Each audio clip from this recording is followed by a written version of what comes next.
اپنے آمدن سے زائد اثاثوں کو جسٹیفائی کرنے کے لیے.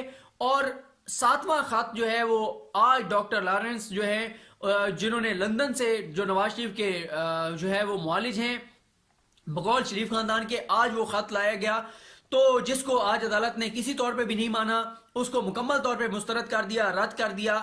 اور آج بھی کھوسہ صاحب کا یہ کہنا تھا کہ خطوں پہ انحصار نہ کیا جائے, کرمنل کیس میں خطوں کے اوپر کوئی جو ہے وہ ریلیف نہیں دیا جا سکتا, کوئی ٹھوس ثبوت ہونے چاہیے, شواہد ہونے چاہیے. نواز شریف اگر وہاں پہ ان کے سرجریز ہوئی ہیں, علاج ہوا ہے, اس کا کوئی ایویڈنس ہونا چاہیے تھا, ثبوت ہونے چاہیے تھے.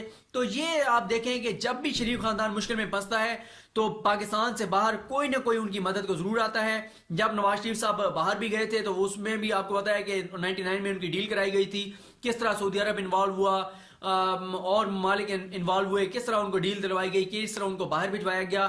اور آج جو ہے یہ 7واں خط تھا ڈاکٹر لارنس کا جس کے ذریعے نواز شریف صاحب کو ریلیف دلوانے کی کوشش کی گئی جو کہ ان کو نہیں ملا. تو یہ جو باہر سے نوازشات ہوتی ہیں یہ ہمیشہ شریف خاندان پر ہوتی رہتی ہیں. اب یہ نہیں سمجھ آتی کہ آخر انہوں نے کون سے ایسے احسانات کیے ہیں, باہر کے قطری ہو گئے یا اور اس طرح کے لوگ کہ وہ ہمیشہ مدد میں ان کو خط بھیج دیتے ہیں. گو کہ قطری نے خط تو بھیج دیا تھا لیکن وہ خود گواہی کے لیے نہیں آیا, اور البتہ تلور کے شکار کے لیے وہ قطری ضرور آ جاتا ہے.